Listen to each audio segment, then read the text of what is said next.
Chers collègues apôtres, responsables régionaux, chers collègues pasteurs de districts,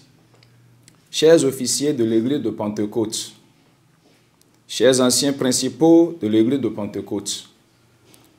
bien-aimés dans le Seigneur, que la paix et la grâce de Dieu soient avec vous.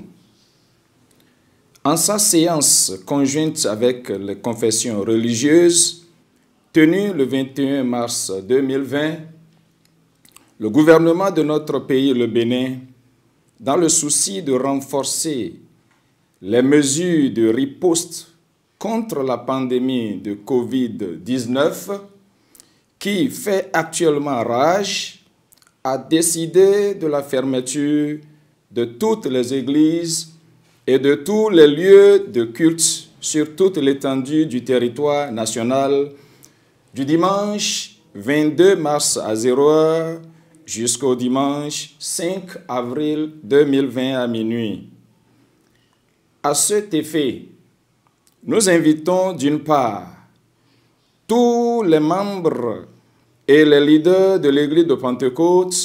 notamment les responsables régionaux,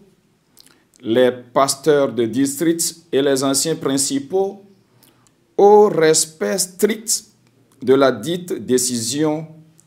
conformément à la parole de Dieu qui déclare, je cite,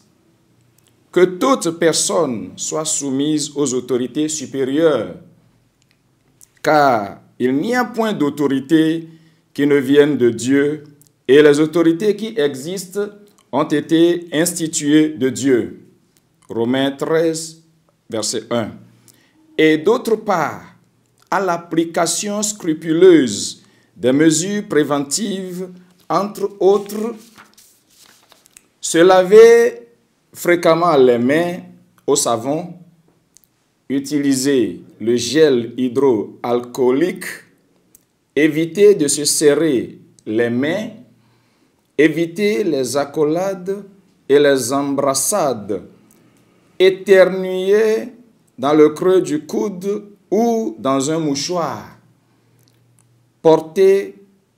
constamment ces bavettes communément appelées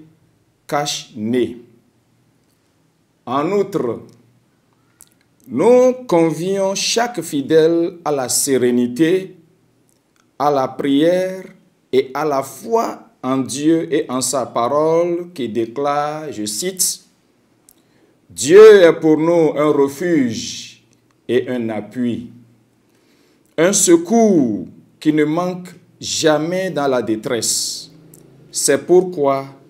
nous sommes sans crainte quand la terre est bouleversée et que les montagnes chancellent au cœur des mers, quand les flots de la mer mugissent, écument, se soulèvent jusqu'à faire trembler les montagnes. » Psaume 46, 1 à 4. Enfin, nous exprimons nos sincères remerciements au chef de l'État, le président Patrice Talon et son gouvernement, aux autorités politico-administratives et religieuses pour leur implication dans ce combat dont l'issue est la victoire pour nous par notre Seigneur et Sauveur Jésus-Christ. Que Dieu nous préserve, nous garde et nous bénisse. Cotonou, le 23 mars 2020, pour le Conseil exécutif national, le président.